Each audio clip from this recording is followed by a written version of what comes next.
오늘 우리에게 주시는 하나님 말씀은 구약성경 느헤미야 8장 8절에서 12절까지의 말씀입니다.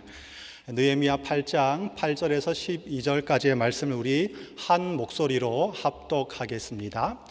하나님의 율법책을 낭독하고 그 뜻을 해석하여 백성에게 그 낭독하는 것을 다 깨닫게 하니 백성이 율법의 말씀을 듣고 다 우는지라.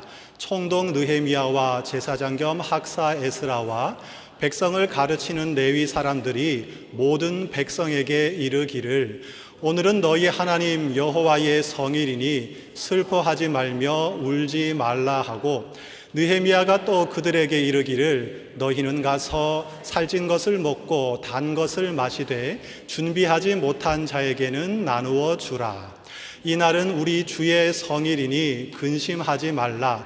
여호와로 인하여 기뻐하는 것이 너희의 힘이니라 하고, 레위 사람들도 모든 백성을 정숙하게 하여 이르기를 오늘은 성일이니 마땅히 조용하고 근심하지 말라 하니, 모든 백성이 곧 가서 먹고 마시며 나누어 주고 크게 즐거워하니 이는 그들이 그 읽어 들려준 말을 밝히 알미라. 아멘. 7월 달에는 우리 목사 안수를 받으신 우리 교회 목사님들께서 한 주씩 돌아가면서 설교를 감당하고 계십니다. 오늘 말씀을 전해주실 목사님은 유아유치 3부를 섬기고 계시는 김인혜 목사님이십니다. 조용하지만 열정적인 모습으로 언제나 최선을 다해 사역하고 계시고 많은 선생님들과 아이들에게 많은 사랑과 존경을 받고 계시는 분이십니다. 오늘 나오셔서 밝히 알미라라는 제목으로 하나님의 말씀 선포하실 때 많은 은혜 받으시기를 바랍니다.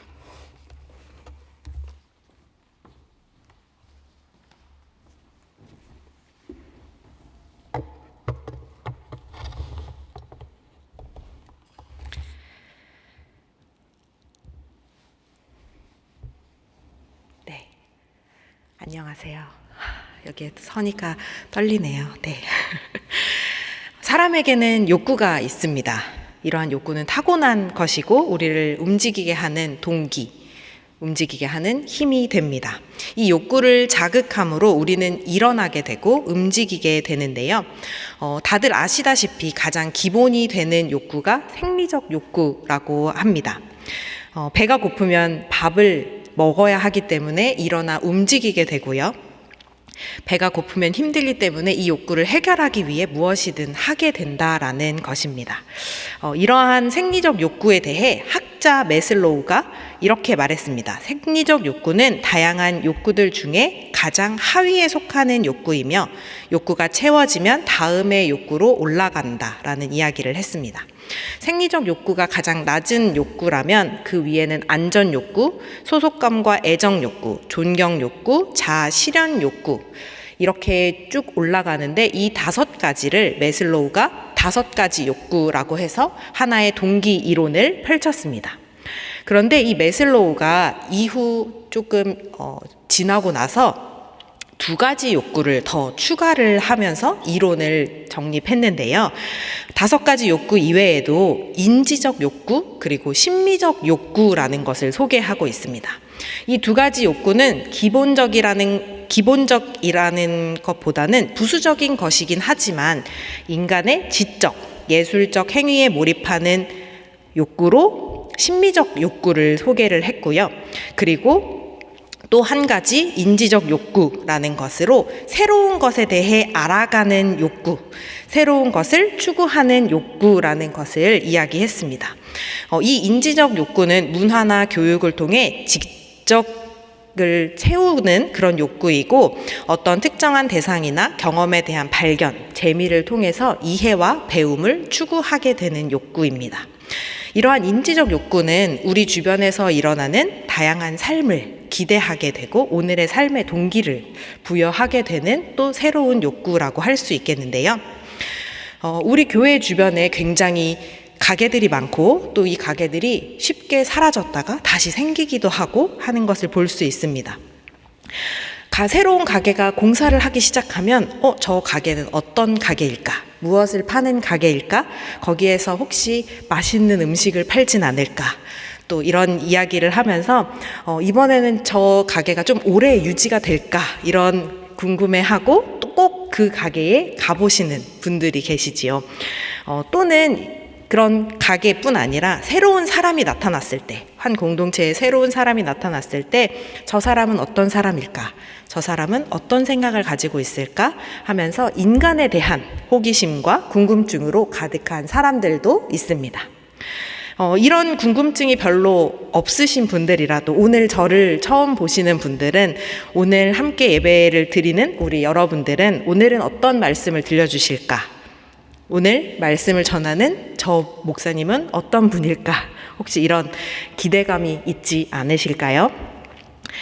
매주 우리 아이들도 그러한 기대감으로 교회에 오는 것 같습니다. 사실 주일에 매주 똑같은 예배 순서, 똑같은 사람들, 똑같은 예배 장소이잖아요.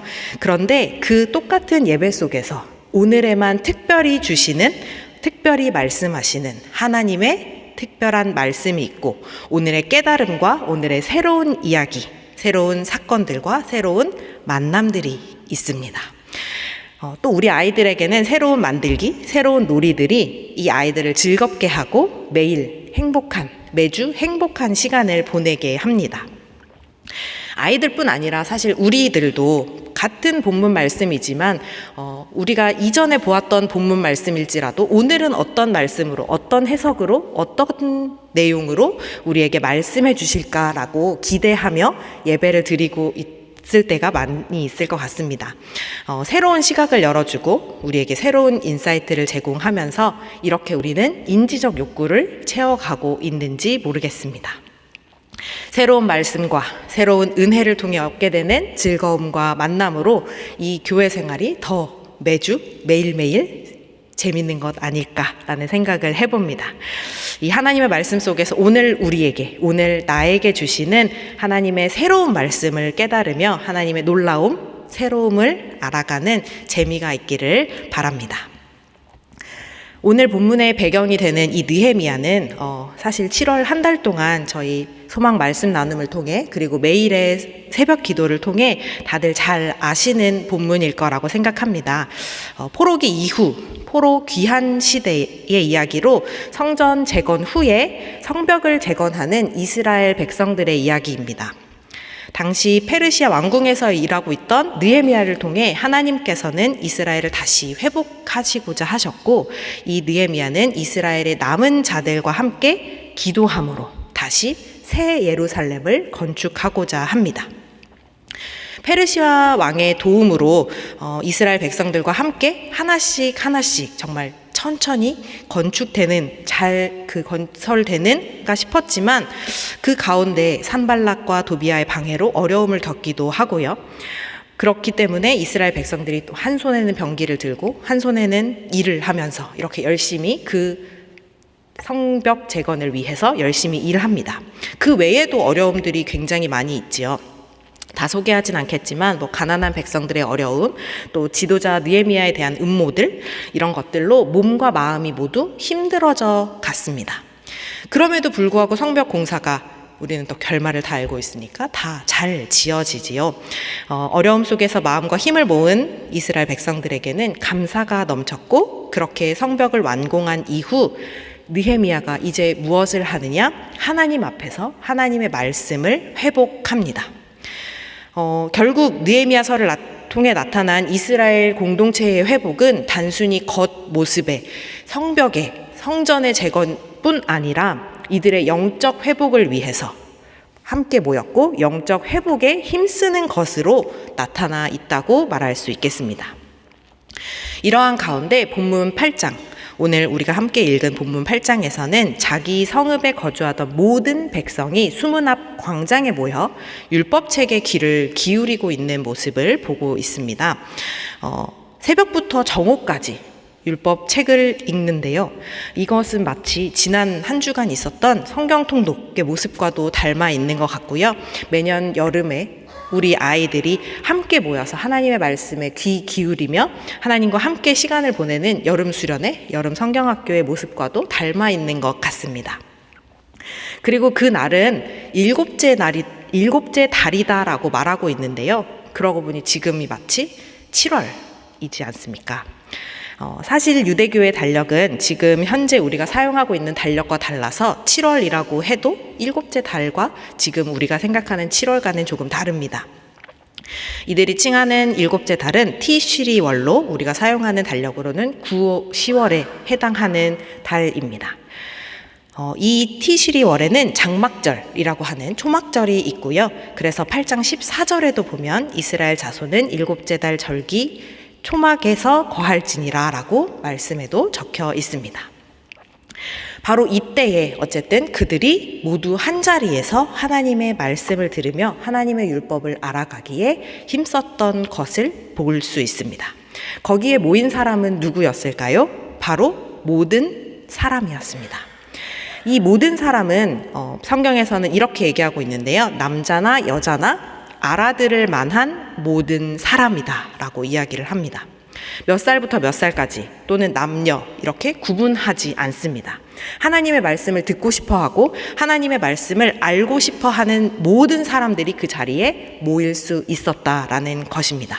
하나님을 아는 것에는 결국 남녀의 차별이나 또는 나이 어리거나 나이가 많거나 그런 것에 구분이 없습니다. 모두 함께 하나님의 뜻을 더욱 알아가야 하고 우리 모두 하나님을 아는 것에 힘써야 한다라는 것을 다시 한번 기억하게 합니다. 저는 어릴 때부터 누군가를 안다라고 하는 것에 굉장히 높은 장벽을 가지고 있었습니다. 지금도 사실 그런 것 같은데요. 어릴 때 저는 굉장히 조용하고 있는 듯 없는 듯 해서 선생님들이 저에 대해서 담임 선생님들조차도 저에 대해서 잘 모르는 경우가 많았습니다. 그래서 저를 이제 잊어버리는 선생님도 계셨고 제가 수업에 들어가지 않았는데도 제가 있는지 없는지를 모른 적이 있을 만큼 그렇게 정말 조용한 아이였는데 그렇기 때문에 누군가 저를 안다? 라고 이야기하는 것 자체에 약간의 의심을 갖게 됐습니다. 그렇다 보니까 반대의 경우 내가 누군가를 안다라는 것에도 굉장히 사실 장벽이 높은 편인데요. 교회에서 또는 이제 주변 친구들이 이제 뭐 누구 알아요? 혹시 누구 권사님, 누구 목사님 뭐 이렇게 아세요? 이렇게 물어보면 제가 참 그 질문에 어렵게 대답을 할 때가 많습니다. 내가 그 사람에 대해서 아는 것이 사실 다 안다고 말할 수가 없는데 내가 아는 것은 사실 극히 일부분일 텐데 내가 그 사람에 대해서 안다고 말할 수 있을까라는 의심을 스스로에게 한다는 것이죠.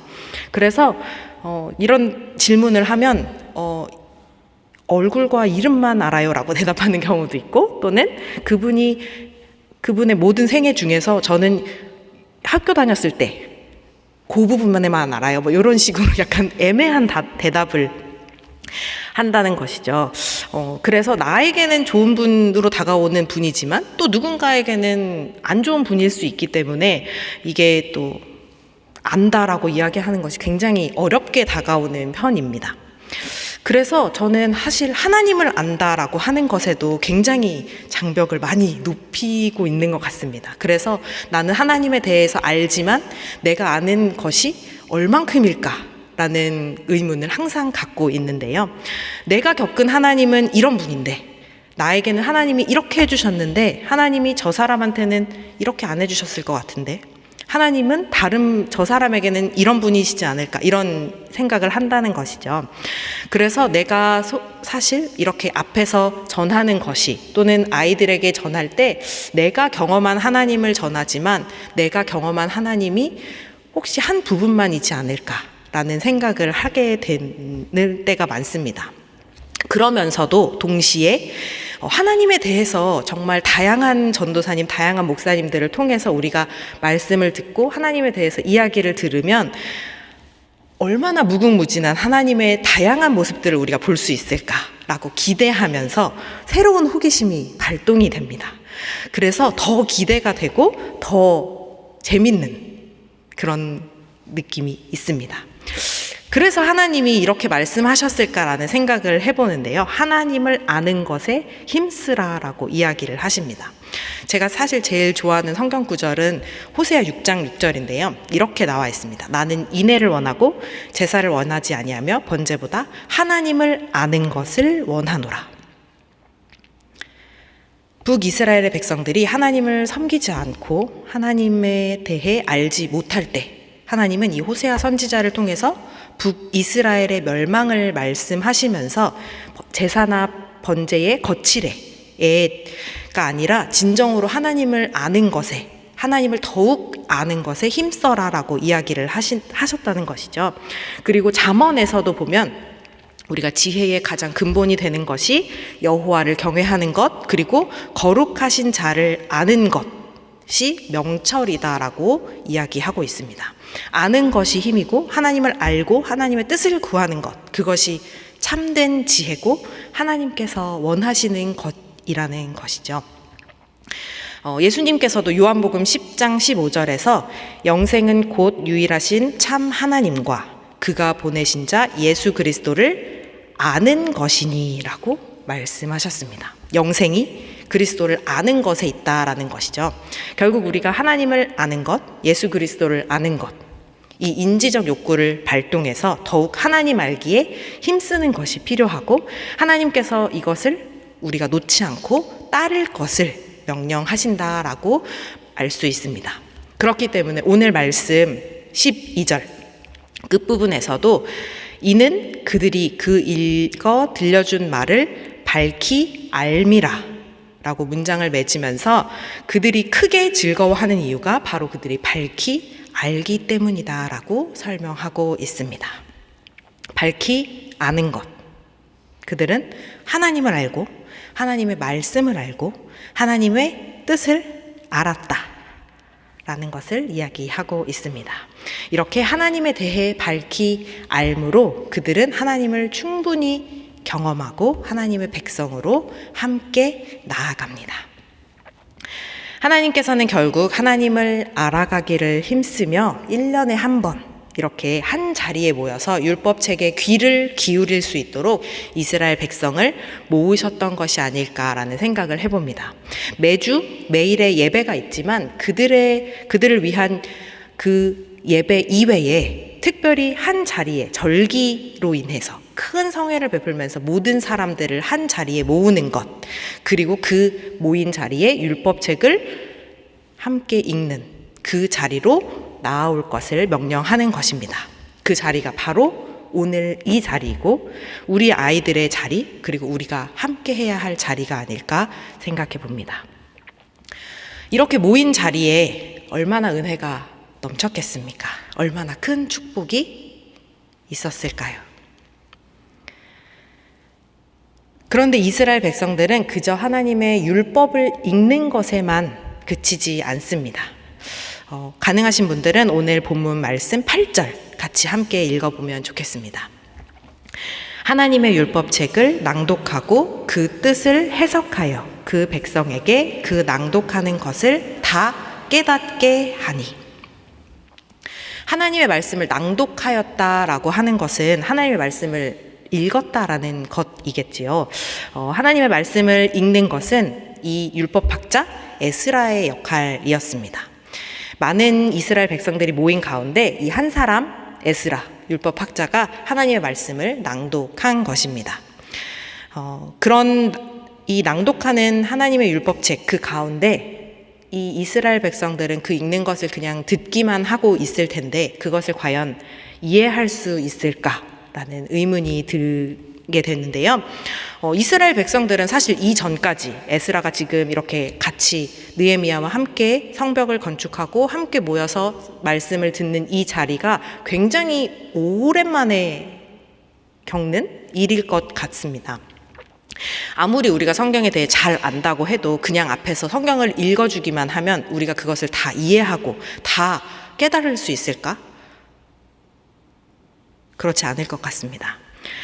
아무리 잘 아는 사람도 이렇게 다 오랜만에 성경을 읽으면 그 말씀이 무엇인지 그리고 우리들도 잘 모를 수 있는데 그렇기 때문에 이 포로가 되어 하나님의 율법과 멀어졌던 이스라엘 백성들이 과연 하나님의 말씀을 다 이해할 수 있었을까? 하나님의 말씀을 밝히 알 수 있었을까라는 그 질문에 우리는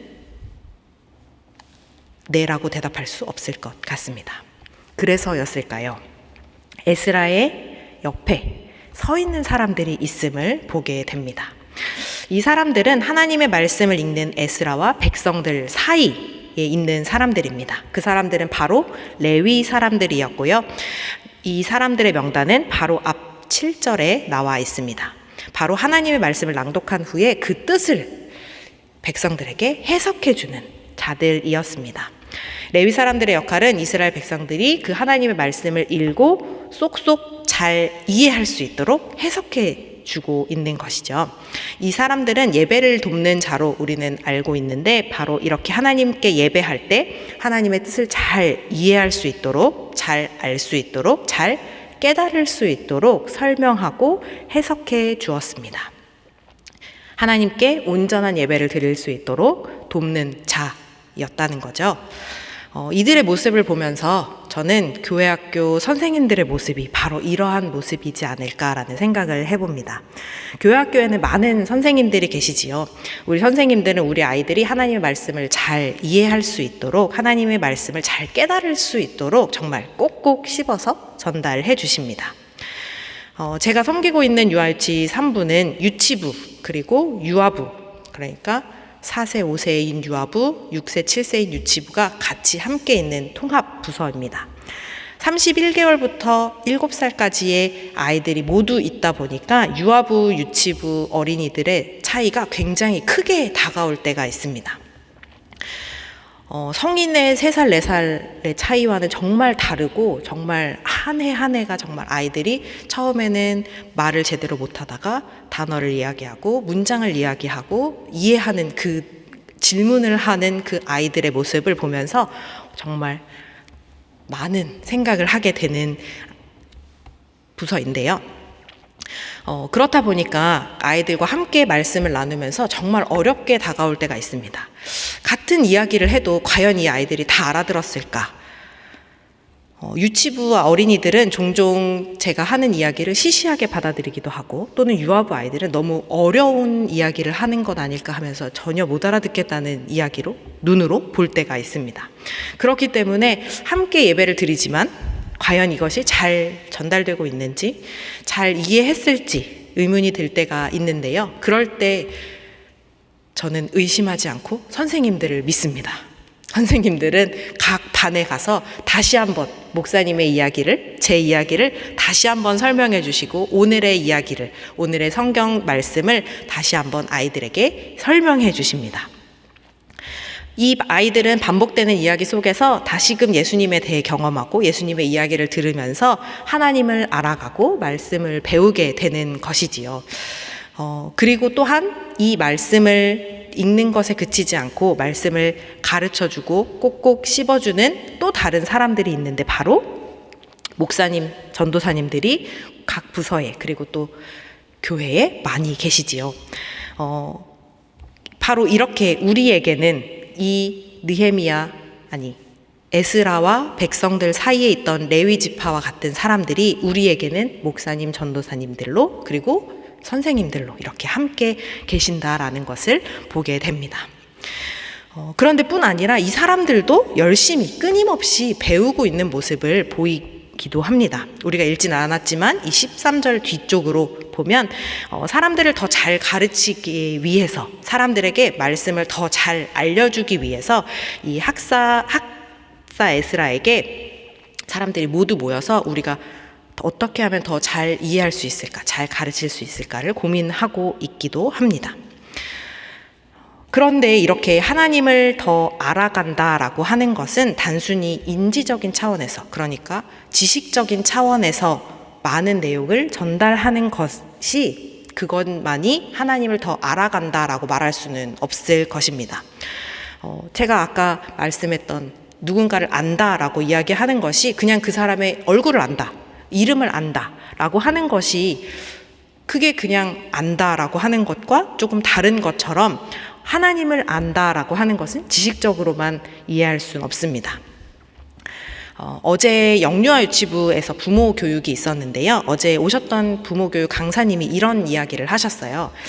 영유아기가 신앙을 배움에 있어서 지식적 차원의 일방적 전달이 아니라 감각적으로 경험적으로 깨닫게 된다라고 말씀하셨습니다.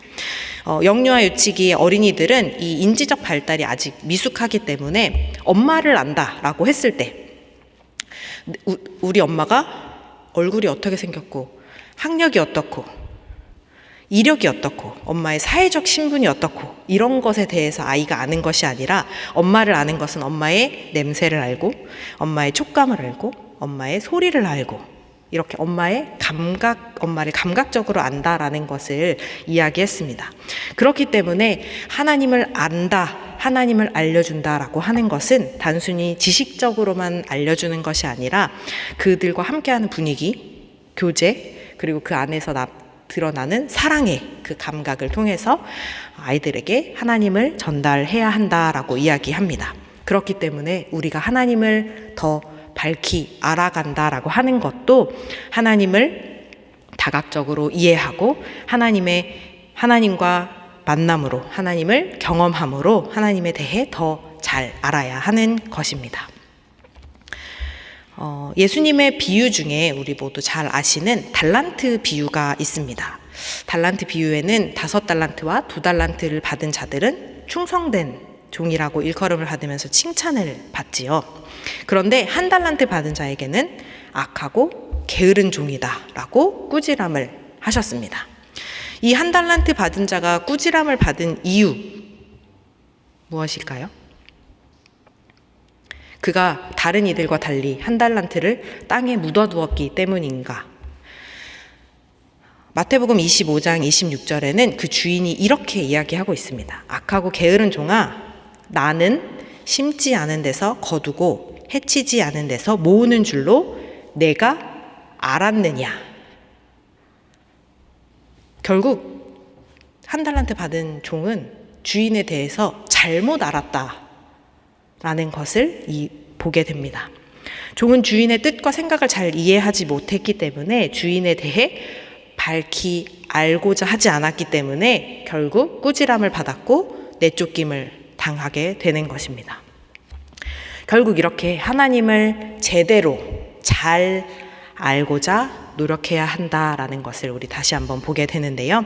이렇게 하나님을 밝히 아는 것에 힘써야 하는데, 그렇다면 하나님의 말씀을 잘 알아들은 사람들, 이스라엘 백성들은 그 잘 알아들었을 때 어떤 반응을, 어떤 변화를, 어떤 감정을 알게 될까라는 것을 한번 보면 좋겠습니다. 그들이 깨달음을 받았다, 깨닫게 되었다라고 하는 것은 어떻게 우리가 그것을 알 수 있을까라는 것이죠. 이스라엘 백성들은 율법책에 나오는 그 하나님의 말씀을 깨닫게 되자 처음에는 울었습니다. 그냥 한 사람의 울음이 아니죠. 다 그 자리에 있던 모두가 함께 울었다라고 이야기합니다. 모든 사람들이 하나님의 말씀을 깨닫게 되었고 그렇게 깨달은 모든 이들이 함께 눈물을 흘렸습니다. 그들이 어떤 심정이었는지는 알 수 없습니다. 그들의 마음에는 그저 눈물이 터져 나왔습니다. 이렇게 하나님의 마음을 알게 되면, 하나님의 말씀을 깨닫게 되면 우리 눈에는 눈물이 흐르게 되는 것입니다. 저는 모태신앙으로 기독교 집안에서 자랐는데요. 어릴 때부터 저의 아버지는 저의 가족 대대로 내려오는 기독교 신앙의 이야기를 자주 해주셨습니다. 그런데 초등학교 고학년이 되고 이제 사춘기에 넘어가면서 나 자신의 하나님, 나의 신앙을 스스로 세워가야 한다라는 이야기를 자주 하셨습니다. 그런데 저는 이게 도통 이해가 되지 않는 이야기였어요. 하나님이 계시는 것을 나는 믿고 있는데 내가 뭘 자꾸 해야 되는 건지, 내가 뭘 더 알아야 하는 건지 잘 모르겠다라는 생각을 했는데, 어느 날 이제 수련회에 갔는데 저희 아버지가 이제 안수기도 또는 이제 안찰기도라고 하죠. 이렇게 약간 손을 이렇게 하면서 기도를 하시는데 저를 향해서 이렇게 기도하시는 거예요. 하나님을 이내가 알게 해주세요. 하나님을 깨닫게 해주세요. 라는 기도를 하시는 거예요. 그걸 들으면서 도대체 아버지는 무슨 기도를 하시는 걸까? 나는 하나님이 계시는 거, 하나님이 이 세상을 창조하시고 어떻게 보면 지식적인 그런 이야기들을 내가 다 알고 있는데 아빠는 자꾸 나에게 왜 무엇을 자꾸 알아야 된다라고 이야기하는 걸까라는 생각을 하고 있었는데, 옆에 앉아있던 저희 언니가 갑자기 눈물을 펑펑 흘리면서 기도를 하는 거예요. 저희 언니는 정말 제가 느끼기엔 세상 도도하고 세상 냉철하고 했던 언니였는데, 갑자기 눈물을 뚝뚝 흘리면서 기도하는 모습을 보면서 뭐지? 이게 어떻게 된 일이지? 언니를 울리는 건 혹시 아빠가 더 세게 때렸나? 아니면 언니가 뭘 잘못했을까? 라고 하면서 저는 굉장히 당황했던 기억이 있습니다.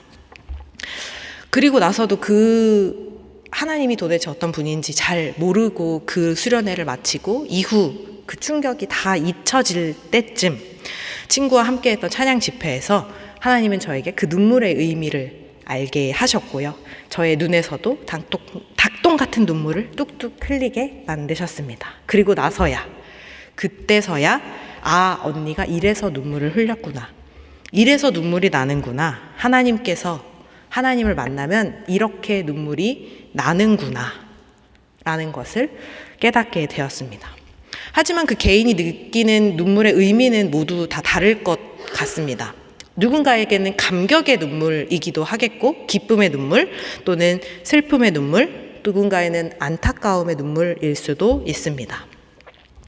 이 포로기를 지나던 이스라엘 백성들이 흘렸던 눈물이 우리가 그것을 정확하게 한 단어로 이야기하기는 어려울 것 같습니다. 하지만 그 힘든 상황 속에서 하나님의 말씀을 통해 하나님의 뜻을 깨닫고 하나님을 알아가면서 그들은 눈물이 날 수밖에 없었다라는 것이죠. 다양한 감정이 눈물로 터져나왔고 많은 사람들의 울음소리가 그곳을 가득 메웠습니다.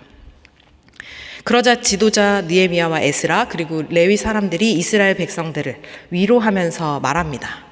9절에 말씀하는데, 이날은 주 하나님의 거룩한 날이니 슬퍼하지도 말고 울지도 말라. 그리고 나서 느헤미야뿐 아니라 레위 사람들도 계속해서 사람들에게 이야기하지요. 오늘은 거룩한 날이니 먹고 마시고 주님 앞에서 기뻐하자라고 말입니다. 그러자 이 깨달은 자들이 이제 우는 것이 아니라 두 번째 행동을 나타내게 되는데, 그것이 바로 먹고 마시며 나누고 크게 기뻐하는 것입니다. 12절을 3번 성경으로 읽으면 이렇게 표현이 되고 있는데요. 모든 백성은 배운 바를 밝히 깨달았으므로 돌아가서 먹고 마시며 없는 사람들에게는 먹을 것을 나누어 주면서 크게 기뻐하였다. 깨달은 자들은 더 이상 슬퍼하지 않고 함께 먹고 마시며 기뻐하고 잔치를 벌이고 있습니다. 그리고 이 잔치에 참여할 수 없는 자들에게는 함께 나누며 그 기쁨에 참여할 수 있도록 함께 합니다. 이들에게 기쁨의 이유는 너무나 많을 것 같습니다. 먼저는 그날이 하나님 여호와의 성일이기 때문에 기뻐할 수 있고요. 그리고 그 기뻐하는 것이 10절에서는 여호와로 인해 기뻐한다라고 말을 합니다. 하나님의 존재로 기쁘다라고 이야기하는 것이지요. 이스라엘 백성들은 현재 포로 귀환을 통해서 자신들의 거처와 하나님의 성전, 하나님의 성복을 회복하고 자신들을 잊지 않으시고 구원하사 함께 말씀으로 회복하신 바로 그 장소에 함께 있기 때문에 그들은 하나님으로 인해 기뻐할 수밖에 없다라고 말할 수 있겠고요. 그리고 이 기쁨은 함께 나누는 공동체가 있기 때문에 또 배가 될 수 있겠습니다. 12절에서 모든 백성이 먹고 마시며 나누어 주고 크게 즐거워하였다라고 말을 하지요. 나누어 주는 것은 혼자 할 수 없기에 모든 그 공동체의 지체들이 함께 먹고 마시며 함께 나누며 그 기쁨을 누립니다. 그곳에서 잔치가 벌어지고 기쁨의 소리가 가득하게 되는 것이지요. 먹고 마시는데 즐겁지 않을 수 없고 나눔이 있는 곳에도 기쁨이 넘치지 않을 수 없습니다. 그리고 마지막으로 그들의 기쁨은 오늘의 제목처럼, 오늘의 이유처럼 이는 그들이 그 읽어준 말을 밝히 알았기 때문에 기뻐할 수 있습니다. 밝히 알므로 그들은 기뻤습니다. 결국 하나님을 안다라고 하는 것, 하나님을 경험한다라고 하는 것은 기쁨을 주고 즐거움을 주고 행복함을 준다라고 말할 수 있겠고요. 주일이기 때문에 기쁜 것, 하나님으로 인해 기쁜 것, 함께 누리는 공동체가 있음으로 인해 기쁜 것, 이 모든 것이 결국 하나님을 밝히 알게 되기에 함께 기뻐할 수 있고 하나님의 말씀을 밝히 알기 때문에 따라오는 기쁨과 즐거움이다라고 말할 수 있습니다. 우리에게 기쁨이 있으시지요? 네. 하나님을 밝히 알므로 기쁨의 이유들을 더욱 풍성히 누리며 기뻐하는 소망의 성도들이 되시면 좋겠습니다. 2024년 7월에 오늘 제가 함께 섬기는 영유아유치 부서의 여름성경학교가 하나님의 은혜로 잘 마무리를 했습니다. 함께하는 목사님들과 전도사님들 그리고 선생님들과 함께 우리 아이들에게 하나님을 전하기 위해 하나님을 알게 하기 위해 말씀과 기도로 잘 준비했습니다. 하나님을 함께 알아감으로 하나님을 밝히 알아감으로 그 은혜가 더욱 풍성했던 것 같습니다. 이제 앞으로 다른 교육부서들이 또 선교 사역들이 기다리고 있는데요. 이러한 모임과 섬김 가운데 이 느헤미야와 이스라엘 백성들의 모임 속에서 깨달음과 놀라운 기쁨이 있었던 것처럼 우리 교회의 다양한 공동체에 이러한 깨달음과 놀라운 기쁨이 가득하기를 계속 기도합니다. 말씀을 마무리하며 한 가지 나누고자 하는데요. 어린이 신학 어린이 영성교육을 연구하는 제롬 베리만이라는 학자가 있습니다. 이 제롬 베리만이 언어에 대해서 새로운 시각을 제시를 하고 있는데요. 언어가 발달하고 이 다양하고 특수한 인물들을 수행하면서 언어가 다양하게 그 분야를 찾아가고 있다라고 이야기하며 언어를 만들어가고 있다라고 이야기합니다. 그래서 예를 들어서 과학의 언어라고 한다면 설명의 문장들이라고 이야기하면서 사실이라고 부르는 것을 정의하고 관찰하는 언어다라고 이야기를 하고요. 또는 윤리의 언어라고 한다면 뭐를 해야 한다, 뭐는 하지 말아야 한다라는 가치를 전달하고 행위에 대한 동기, 행위 그 자체, 행위의 결과들을 조직하며 그런 것들을 법을 결정하는 언어들입니다.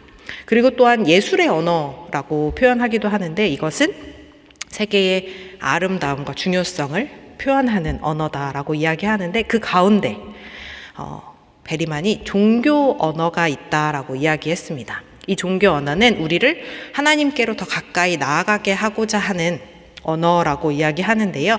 이 분이 어린이 영성신학을 연구하는 만큼 이 종교 언어가 나이를 불문하고 하나님을 깨닫는 알아들을 만한 사람은 모두 알아듣는 알 수 있는 언어로 이 네 가지를 표현하고 있습니다.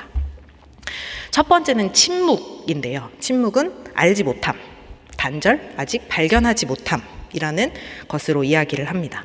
그리고 두 번째는 라는 것으로 이야기하는데요.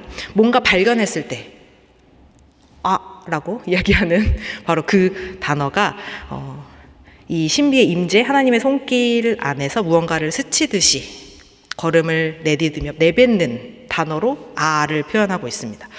아직은 이게 뭐지? 아직은 이게 뭘까 하는 단어로 라는 것을 이야기할 수 있겠죠.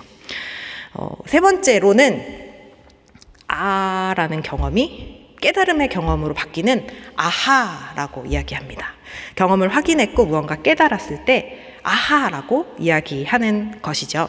그리고 마지막으로 네 번째는 이 깨달음을 통해서 발견한 하나님과의 만남으로 겪게 되는 표현으로 하하라고 이야기를 합니다.